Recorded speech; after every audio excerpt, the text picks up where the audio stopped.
What is up, YouTubers, gamers and hobbyists? Welcome to Chill with Pete, the coffee break catch-up series where we have a cup of coffee or whatever your poison is and just chill the heck out.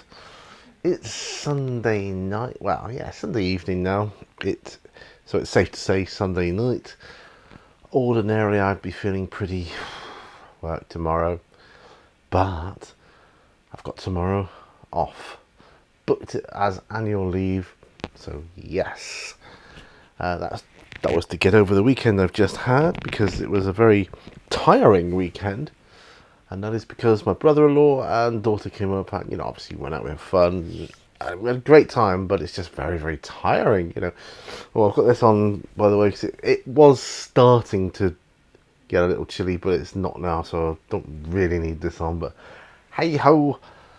Just doing a show. I've literally just filmed on the beach episode, which is now rendering in the corner. So that's good. On the beach is back, baby. The beach is officially open. And that's what I'm going to be calling that episode. The beach is officially open. So yeah, anyway, we had a great time. My brother-in-law is seriously considering moving up here. Why not? There's worse places, right? So it's a magical place. It really is a great place to live and be. And of course, looks online, on his phone and computer, different things for properties for sale, but he comes across things and he doesn't know exactly, well, where's that street, where's that near, and things like that. Oh, it's all very well looking on Google Maps, but you can't really tell unless you see in person. So what we did on one of the days, we took a little drive around, just different places, like, oh, that's such and such a street, that's where that is. He was, oh right, so that's there, because sometimes properties come up for sale in a certain area, and now he's got a better idea of where that is in relation to where we are here, and with the rest of the town's sort of different establishments and so on and so forth. Yes, it's a small place, it's very flat, but there are a couple of hills, and if you live on the very outskirts, you'd have a bit of a walk. Still walking distance, but it'd be a long walk. And to be fair, he's thinking of the future, his age, and that, and he's got bad ankles anyway, and he doesn't want to be hard walking. So he's going to take all these things into consideration when he, looks for places to buy or rent or wherever. Now I'm gonna say here and now, and I think today's the 19th of May, I'm pretty sure. It's about the 19th anyway. If it's not the 19th, it's about the 19th, but I think it's the 19th of May. I'm gonna say here and now, I'm gonna give him, I reckon he'll be here within 3 years, possibly 2. Putting that out there. Just saying. I think he will. Anyway, so that's kind of what our weekend has entailed. We had a couple of lovely meals out, and we went night clubbing as well on one of the nights, and it was really, really good fun. And yeah, even I was boogieing, me.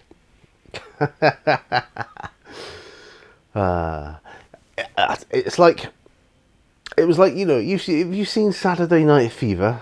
It's a classic movie, John Travolta. Brilliant movie. Well, that scene in the beginning, kind of where he takes over the dance floor, does that amazing dance routine, and everybody's clapping him and cheering him on, going, wow, and he literally owns the floor. Well, you remember that? Well, this was exactly like that, except no John Travolta. Far from it. And it was quite hilarious, really, because I'm, with my MS and everything, I'm kind of off balance as well, and that. So I kind of appear like I'm very, very drunk anyway. It's the way I move, and it's kind of funny. But I guess I was blending in, you could say. And I had these crazy glow in the dark glasses. No glass in them. Just put them on like joke glasses, and they were lighting up in this in this nightclub. And yeah, it was just I stood out like a sore thumb. Just mental. It was brilliant though. We had a great fun. We laughed about it for a long time. We'll be laughing about it for a long time to come, I suspect. So, and then, I mean, today, which is the day after, we spent a lot of time sitting in our courtyard in the sun, wallowing in the sun. I mean, we went out for dinner for a Sunday roast, and that was lovely. Went on the front, I had ice creams, and we came back chilling out in the sun. I say chill, it wasn't chilly, it was hot, and it was great. Even had a parasol up to shade my head from the sun. It was kind of cool, but very, very tiring. God, I had to have a little bit of a nap in the afternoon. So tired, but that's cool. That's just the way it is. So, and what am I now? I'm 53. So, get it on in life. So, I'm going to need these naps more and more frequently. So yeah, power nap, ready to go again. And that's cool. But now they've gone, and my wife and I are like, and rest. And yeah, we're just coming down from it all. And yeah, it's like, whoa. It seems like a hectic couple of days when they're there.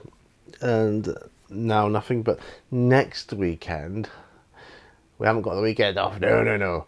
I've got my friend coming up to stay for a day and a night.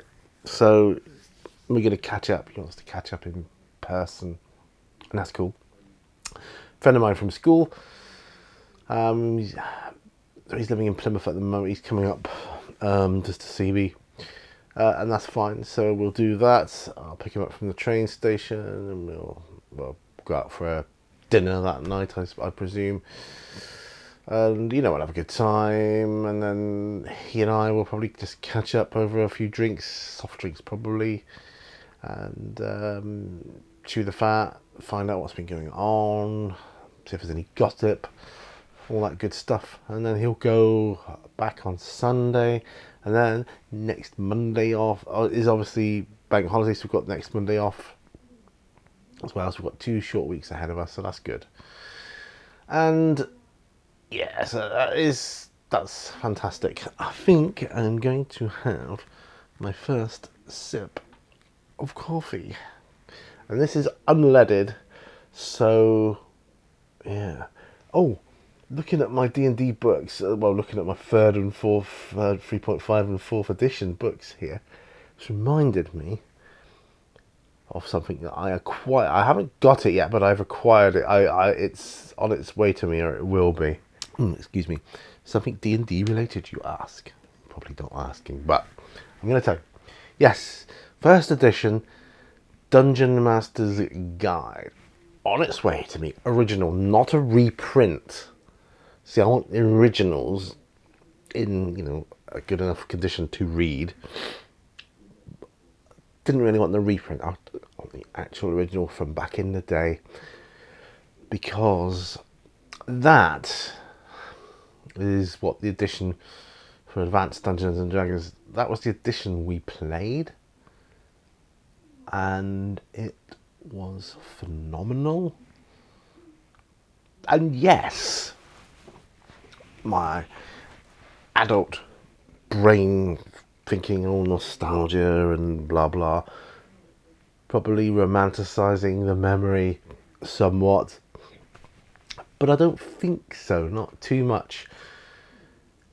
We lived for D&D. We were that group of kids that loved our D&D after school, in the evening, once or twice a week. Played D&D, and we always made time for that. got those games in, and it was brilliant. You know, absolutely brilliant. But that was the edition we're playing. I didn't DM back then. I think I DM'd one game as a one shot once. Well, I did. I'm just thinking, did I DM any others? I don't think I did. I definitely DM'd one game as a one shot. That wasn't my thing back then. But my friend, a friend of mine from school, he was good at it, and he really excelled in it. He was great. And I remember he had the Dungeon Master's Guide there, and then eventually he sort of passed the reins over to someone else in the group who wanted to DM, and they were a good DM as well. But they bought the DMG off of him. I remember he said, there you go, Rob, one DMG is now yours. And I thought to myself, I remember thinking to myself at the time, I really should read that book, because, you know, I had the player's handbook and nothing else, but I want the DMG. I want to see where they were coming from, have a look at the artwork that was there, and revel in that for a bit. So yeah, I'll get my nostalgia kick from that. So I put a bid on one, I won it, and hopefully that'll be on its way to me next week, I hope. Right, books. As you know, I've been getting, well, you probably can't see them here, but they're up there. I've been getting a lot of vampire and werewolf books. I've got a couple of mummy books now as well, second edition. So that's cool. I've done the first edition Werewolf the Apocalypse and Vampire the Masquerade first edition overviews of the core rule books. And I'm wanting to do an overview of the second edition core rulebook. It's more different than I realised. It's more different than I realised. I thought it was identical, apart from it was in the hardback. Oh no, it's different. It's different. We'll come on to. I'll come on to that when I make that video, you know, and so that's going to be interesting. As you know, I've mentioned it in a couple of videos now. I've played a couple of games using ChatGPT at a solo capacity, and it was great, fantastic, phenomenal. But it's so tempting to use it as a crutch for solo role playing, because, you know, it will run the game for you,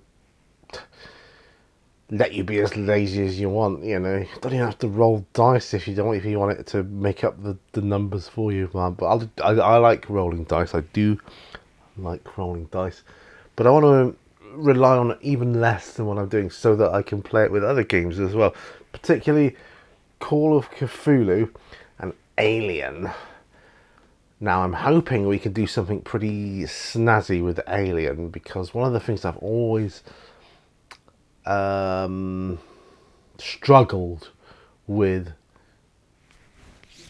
Alien as a solo RPG is the ulterior motives of NPCs. It's like nigh on impossible to come up with that, to randomize it, to not know about it, but at the same time you kind of need to know about it. Well, someone needs to know about it, so kind of let ChatGPT worry about that. See if we can do that, or whether we need to wait for, you know, the next version of it to come out. I don't know. ChatGPT, that is. I mean, it does a phenomenal job with what it's got, but I'm hoping that the next version or revision of it will be more complex enough to do really detailed stuff like ulterior motives and stuff like that. Play it out for you. That would be great.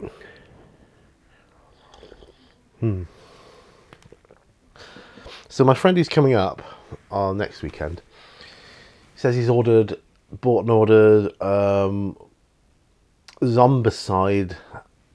What's it called? Undead or Alive? You know, the Wild West one.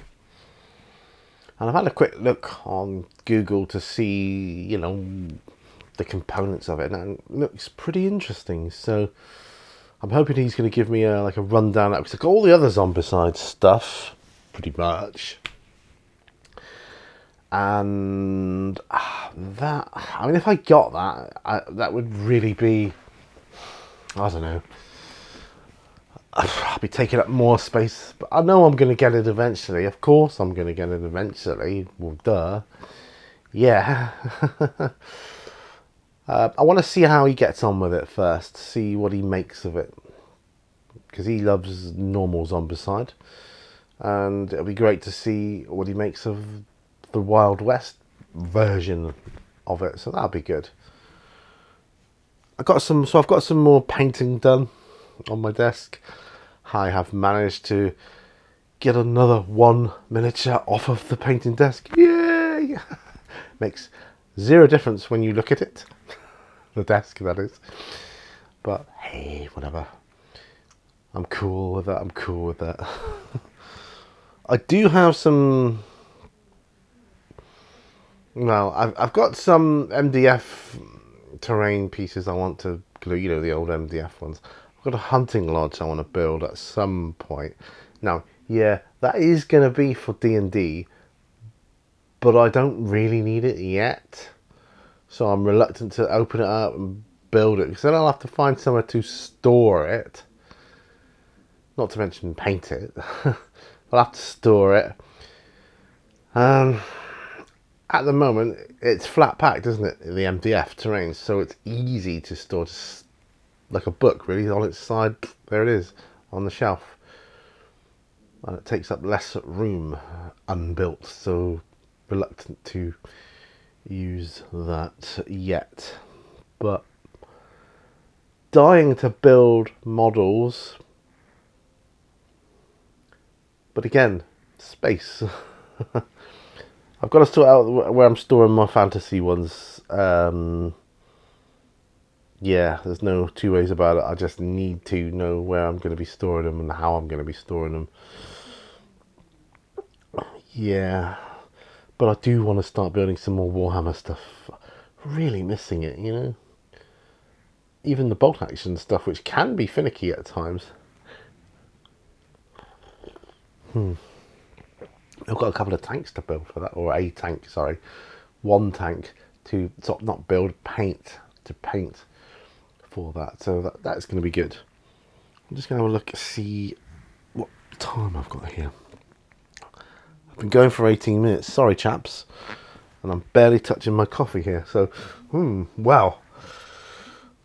There's not a lot to update you on game-wise, other than all the books I've been accumulating. But I'm a collector, so, you know, so I want to do that. Yeah, the books, absolutely brilliant. I'm expanding my collection of books. I haven't got as many of the World of Darkness books now as I used to have, because I sold them all off apart from a couple. Stupid. I know. Just don't. But I'm getting there. So I don't have nowhere near the amount of books I used to have, but I am getting there. And it's hard. It's strange to think now. They're almost old school nostalgia pieces themselves, because they go back to the 90s, you know. And when you think 90s, you don't seem, well, I don't, in my brain, I don't think it's that long ago, but it is, isn't it? We're talking 30 odd years ago here. So wow, that is incredible to think that.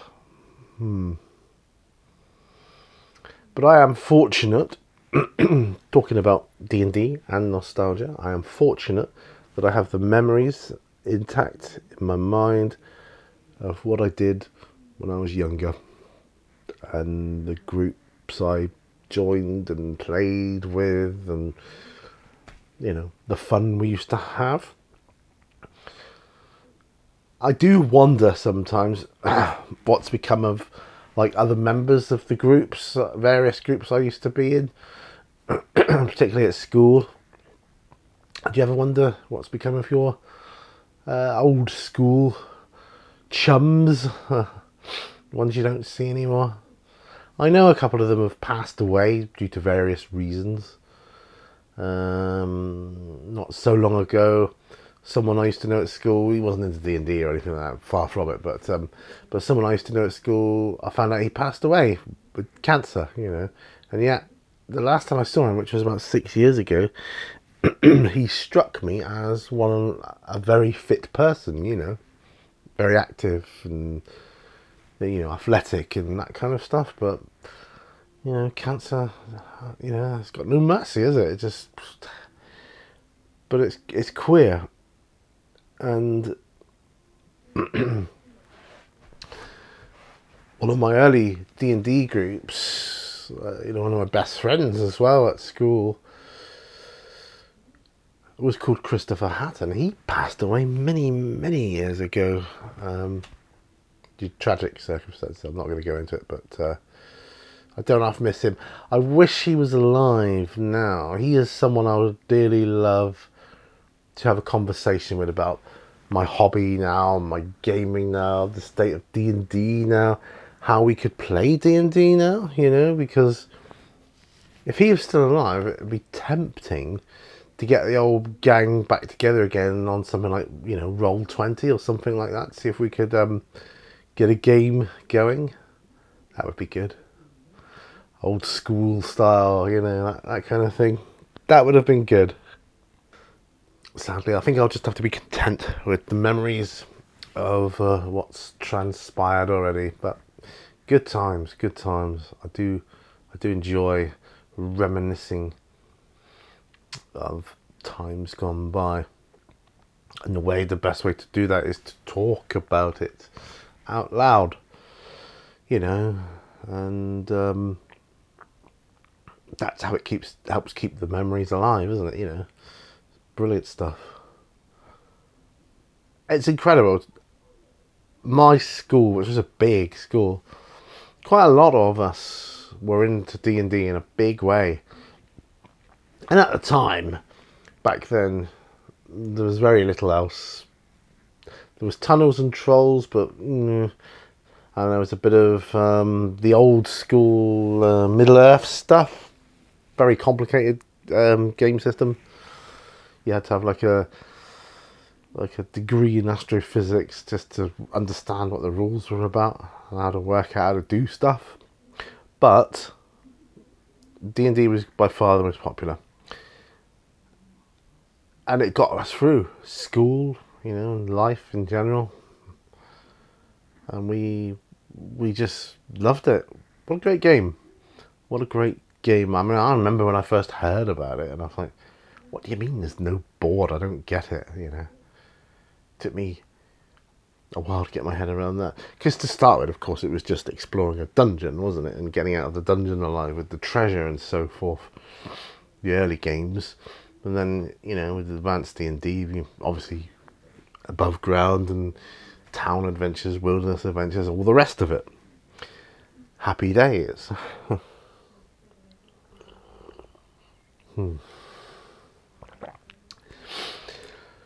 So, yes.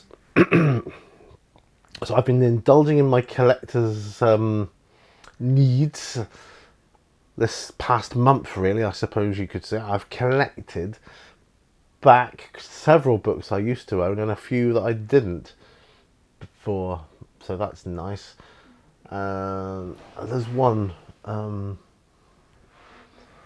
one called Time of Thin Blood, second edition vampire book, which was something I used to homebrew, going beyond the 13th generation of K-Knight. So I used to homebrew rules for that in my games. And I always said, there should be a book about that, and obviously there was. I just wasn't aware of it. No internet for me back then, at least.